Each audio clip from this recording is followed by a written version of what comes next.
श्री पांडे और सीधे आपको तस्वीरें दिखाते हैं। प्रधानमंत्री नरेंद्र मोदी वायनाड पहुंचे। वहां पर आप देखिए कि किस तरीके से जो आपदा प्रभावित लोग थे, जो परिजन थे, उनसे इस समय मुलाकात करते हुए नजर आ रहे हैं। तस्वीरें आप यहां पर देख सकते हैं। केरल वायनाड के दौरे पर है प्रधानमंत्री नरेंद्र मोदी और पीड़ितों से इस वक्त वो मुलाकात कर रहे हैं। तस्वीरें देखिए कि किस तरीके से समझते हुए वो यहाँ पर नजर आ रहे हैं और तमाम लोग यहाँ पर मौजूद हैं, जो पीड़ित हैं वो यहाँ पर मौजूद हैं। और इसी के साथ आपको बता दें कि किस तरीके के हालात वायनाड में आपने देखे थे। जो दौर वहां पर आया था, 300 से ज्यादा लोगों की जान चली गई थी। जिस तरीके से बाढ़ और बरसात की एक त्रासदी वहां पर देखी गई। डॉक्टर से भी मुलाकात करते हुए प्रधानमंत्री यहां पर नजर आए हैं, जो लगातार कोशिश करते रहे हैं कि लोगों को बचाया जा सके। पीड़ितों से मुलाकात कर रहे हैं, डॉक्टर से भी उन्होंने मुलाकात की है और जान रहे हैं, समझ रहे हैं कि किस तरीके के हालातों से ये लोग जूझे हैं और गुजरे हैं। तो आप तस्वीरें यहां पर देख सकते हैं। हवाई दौरा एक तरफ प्रधानमंत्री ने किया और दूसरी ओर पीड़ितों से मुलाकात कर रहे हैं। वो वायनाड जो त्रासदी की मार झेलता रहा, लैंडस्लाइड के बाद, भूस्खलन के बाद, जिस तरीके से वहां पे कई इलाके जमींदोज हो गए, कई इलाके जहां पे घनी आबादी थी उन इलाकों में अब वीराना है। और जो इस दर्द से गुजरे हैं उन लोगों से पीएम मोदी मुलाकात कर, तस्वीरें दिखा रहे हैं आपको हम, जिस तरीके से पीएम मोदी लोगों से मुलाकात कर रहे हैं, उनसे हाल जानने के साथ साथ जो उनका दर्द है वो भी यहाँ पर साझा कर रहे हैं। एक महिला के सर पे हाथ रखकर पीएम मोदी देखिए ढाढ़स बता रहे, क्योंकि कई लोग ऐसे हैं जिनके परिवार के लोग बिछड़ गए। 400 से ज्यादा यहाँ पर मौतें हुई, 150 से ज्यादा लोग अभी भी यहाँ पर लापता हो गए हैं। और शायद यही वजह है कि अब यहाँ पर जिस तरीके से तस्वीरें निकल के सामने आ रही हैं, पीएम मोदी यहाँ पर लोगों से उनका दुख बांट रहे हैं, मुलाकात कर रहे हैं। चलिए आगे बढ़ते हैं और अब बात करेंगे बांग्लादेश की। बांग्लादेश में जो हालात हैं वो बदतर होते जा रहे हैं और इन्हीं हालातों के बीच में बांग्लादेश के जो हैं उन्होंने इस्तीफा दे दिया है। उनके ऊपर दबाव बनाया गया और आपने देखा कि कैसे प्रदर्शनकारियों ने उनके घर में घुसकर तोड़फोड़ भी की थी। लिंचिंग की धमकी यहां पर दी गई थी, जिसके बाद बांग्लादेश के चीफ जस्टिस ने इस्तीफा दे दिया। इस्तीफे की आ रही है क्योंकि पहले यहां पर तोड़फोड़ की गई इनके घर पर और पहले दबाव बनाया गया इस्तीफा देने के लिए। जब इस्तीफा नहीं दिया तो मॉब लिंचिंग की धमकी दी गई, तोड़फोड़ की गई। इसके बाद अब खबर ये कि जो चीफ जस्टिस है उन्होंने इस्तीफा दे दिया अपने पद से। बांग्लादेश में जो कुछ भी चल रहा है उस पर पूरी दुनिया की निगाहें हैं, पूरी दुनिया इस पर चिंता जाहिर कर रही है। और हैरानी की बात दरअसल ये है कि नई कमान संभालने के बाद, नई सरकार बनने के बाद भी वहां पर हालात काबू में नहीं आ रहे हैं। नई सरकार बन तो गई है, वहां पर अंतरिम सरकार बन तो गई है, लेकिन अभी भी गाजा के कई इलाके हैं जहां पर चुन चुन कर लोगों को निशाना बनाया जा रहा है। खासतौर पर हिंदू जो आबादी वाले इलाके हैं वहां पर लोगों को टारगेट किया जा रहा है। और बड़ी खबर यह कि बांग्लादेश के चीफ जस्टिस का इस्तीफा हो गया। तो देखिए, तख्ता पलट के बाद से जो स्थिति है बांग्लादेश की, वो संभालने का नाम नहीं ले रही है। और किसी देश के चीफ जस्टिस को मॉब लिंचिंग के डर से इस्तीफा देना पड़े, ये अपने आप में बहुत हैरान करने वाली तस्वीर है। क्योंकि चीफ जस्टिस जो है संविधान का महत्वपूर्ण पहलू और बहुत बड़ा स्ट्रक्चर होते हैं। और ऐसे में जब मॉब लिंचिंग के डर से, और देखिए जिस तरीके से यहाँ पर तस्वीरें दिखाई दे रही हैं, वो यहाँ पे बताने के लिए काफी है कि किस तरीके से यहाँ पे हैरान करने वाली तस्वीर दिखाई दे। बिल्कुल, दो तस्वीरें इस वक्त हम आपको दिखा रहे हैं। पहले शेख हसीना का इस्तीफा हुआ, वो तस्वीर आपने देखी, और दूसरी तरफ ये तस्वीर है कि कट्टरपंथी लगातार धमकी दे रहे हैं, जिसकी वजह से सीजे को इस्तीफा यहां पर देना पड़ा है। तो बांग्लादेश में हालात लगातार बद से बदतर होते जा रहे हैं। घर में घुसकर चीफ जस्टिस के यहां सीधे तौर पर तोड़फोड़ की गई।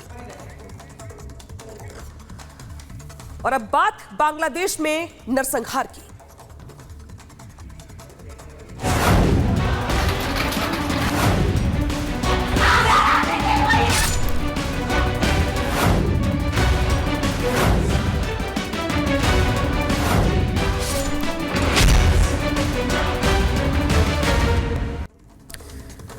क्या गाजा के मुस्लिमों की जान बांग्लादेश के हिंदुओं से ज्यादा कीमती है? ये सवाल हम नहीं उठा रहे, ये हम नहीं कह रहे, बल्कि ये आरोप लग रहे हैं हिंदुस्तान की लिबरल बिरादरी पर। ये वो बिरादरी है, ये वो पॉलिटिकल पार्टीज है जो गाजा के मुस्लिमों के लिए आंसू बहाती हैं, सवाल खड़े करती है। लेकिन बांग्लादेश के मामले में जहां पे हिंदुओं के साथ अत्याचार किया जा रहा है, इस मामले पर चुप्पी साध लेती है। तो सवाल दरअसल ये कि आखिर ये खामोशी क्यों? इस खामोशी के मकसद क्या है, मायने क्या है? और साथ ही सवाल ये भी कि क्या बांग्लादेश में कश्मीर फाइल्स को दोहराने का प्रयास किया जा रहा है? रिपोर्ट दिखाते हैं।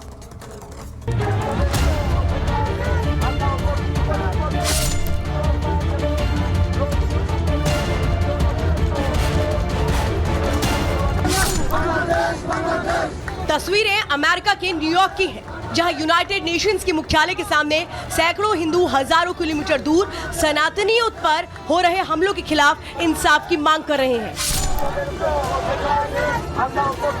इन हिंदुओं की मांग है कि विश्व में शांति के लिए स्थापित इस संस्था के अधिकारी बांग्लादेश के हालात पर भी कुछ कार्रवाई करें।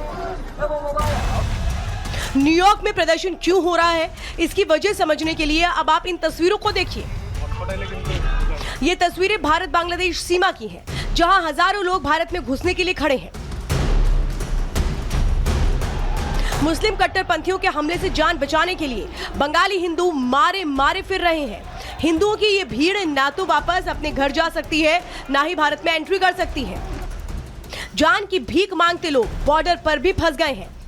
पिछले मंडे से ये बंद है हमारा ICP, and not just export import, even जो लोग आते जाते हैं वो भी कुछ दिनों से बंद है। And we are watchful, if the situation improve we will again start. दरअसल बांग्लादेश के हालात बेकाबू हो गए हैं। सत्ता परिवर्तन के नाम पर शुरू हुआ उत्पात अब हिंदू विरोधी दंगों में बदल गया है। ना तो बांग्लादेश की सरकार और ना ही वहां के तथाकथित बुद्धिजीवी और छात्र आंदोलन का नेतृत्व करने वाले लोग हिंदू विरोधी हिंसा रोकने में सबके सब नाकाम साबित हो रहे हैं। कई दिनों से जारी हिंसा के बाद आखिरकार अपनी जान बचाने के लिए ढाका की सड़कों पर बांग्लादेश के हिंदू नागरिकों ने शांतिपूर्ण प्रदर्शन किया। इनकी एक ही मांग थी कि बांग्लादेश की सरकार उन्हें इस्लामिक उग्रवादियों से बचाए।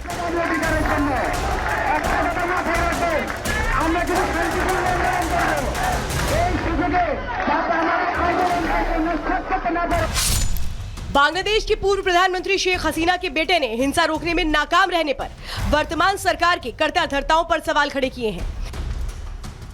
I strongly suspect ISI. If you'll notice that the protests, now they were attacking the police with firearms, with weapons. Bangladesh में हो रही हिंदू विरोधी हिंसा ने भारत के उन बुद्धिजीवियों और सेक्युलर जमात के लोगों के चेहरे पर लगा नकाब भी उतार फेंका है, जो दुनिया भर के मानवाधिकार के नाम पर छाती पीटते रहते हैं। जो लोग कल तक गाजा में मारे जा रहे मुस्लिम लोगों के लिए भारत सरकार से मदद की अपील कर रहे थे, वही लोग हमारे ठीक पड़ोस में हो रहे हिंदुओं पर अत्याचार पर चुप्पी साधे हैं। यहाँ तक कि देश के विपक्षी नेताओं ने बांग्लादेश में मारे जा रहे हिंदुओं की तरफ से आंखें मूंद रखी हैं। नेता प्रतिपक्ष और कांग्रेस पार्टी के अध्यक्ष ने ट्वीट जब किया या उनको बधाई जब दी, तो हिंदुओं की वहां पर सुरक्षा की कोई बातचीत नहीं की, ना ही उसका उल्लेख किया, ना ही अल्पसंख्यकों की सुरक्षा की बात की। ऐसी कौन सी मजबूरी थी कि ये लोग वहां पर हिंदुओं और अल्पसंख्यकों की सुरक्षा की बात भी नहीं कर सके। हालांकि इस मामले को लेकर के भारत की केंद्र सरकार ने एक कमेटी गठित की है। ये समिति बांग्लादेश में अपने समकक्ष अधिकारियों के साथ कम्युनिकेशन चैनल बनाएगी, जिससे वहां रहने वाले भारतीय नागरिकों, हिंदुओं और अन्य अल्पसंख्यक समुदाय की सुरक्षा सुनिश्चित की जा सके। इस समिति की अध्यक्षता एडीजी सीमा सुरक्षा बल पूर्वी कमान करेंगे। समिति के सुरक्षा बलों से जुड़े कई दूसरे अधिकारी भी शामिल हैं। वहीं इस पूरे मामले पर इंटरनेशनल कम्युनिटी भी शांत बैठी है। भले ही बांग्लादेश से डराने वाली तस्वीरें आ रही हों, लेकिन किसी भी बड़े देश ने इसको लेकर अभी तक चिंता जाहिर नहीं की है। बांग्लादेश के अंतरिम सरकार की मुखिया मोहम्मद यूनुस ने भी अब तक सिर्फ जुबानी जमा खर्च ही किया है। पद संभालने के पहले उन्होंने सिर्फ हिंसा पर चिंता जताकर खाना पूर्ति की, लेकिन कामकाज संभालने के बाद हिंसा रोकने के लिए अब तक कोई भी ठोस कार्रवाई नहीं की। यहाँ तक कि बांग्लादेश में एक्टिव कई कट्टरपंथी संगठनों के नेताओं को भी सरकार में शामिल किया गया है, जिससे हिंसा घटने की बजाय और बढ़ सकती है। फिलहाल बांग्लादेश के हिंदुओं के पास अपनी जान खुद बचाने के अलावा कोई और चारा नहीं बचा है। Bureau report, Republic.